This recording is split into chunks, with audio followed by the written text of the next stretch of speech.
To escape the police, a man threw away a bag of powder. By pure chance, it landed right in my hands. Just like that, I picked up 3 whole kilograms. But I did not call the police. Instead, I carried the bag and went straight to the gang. At first, they thought I came to blackmail them, but I told them I wanted no money. I only wanted to join them and sell the powder. I explained the police were already watching them. Someone my age would never raise suspicion during a deal. He thought it made sense. Right there, he cut off 1 kilogram of powder. He placed it in my hands. He gave me 1 month to prove myself. If I sold all the goods, I could stay. No one expected what happened next. In only a few days, I became their top seller. Back home, I began cutting the powder, but it was hard as stone. I tried using a power saw. It barely made a mark. In the end, I grabbed a heavy cleaver. Only then did it break into pieces. After packing everything, another problem appeared. I had rushed out earlier. I forgot to ask the price, so I visited my son-in-law. He works at the police station. I could not ask directly, so I acted curious. I told him I wanted to understand his work. He took me to the records room. Once I learned the price, I stood at a crowded station and began selling the goods.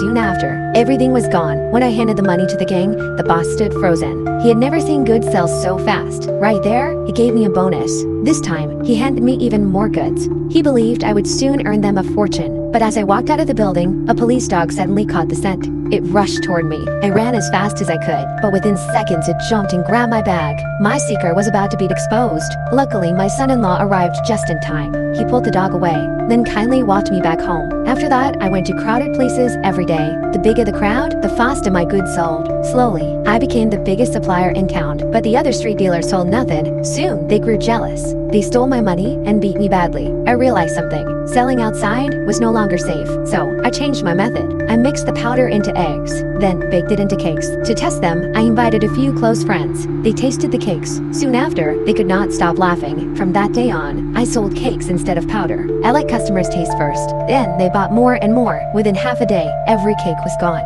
When I returned to the boss with the money, I made a request. I wanted a higher share, because in 3 days, I sold more goods than others sold in years. The boss did not like it, but he had no choice. After all, I was already their top seller. Soon after, I took another shipment. Little by little, I realized something important. One person was not enough. So I went to find those same thugs who beat me. At first, they laughed and ignored me until they tasted my cakes. Then they finally understood why I became the top seller. Because the cakes I made people want more with every bite. And that was only the beginning.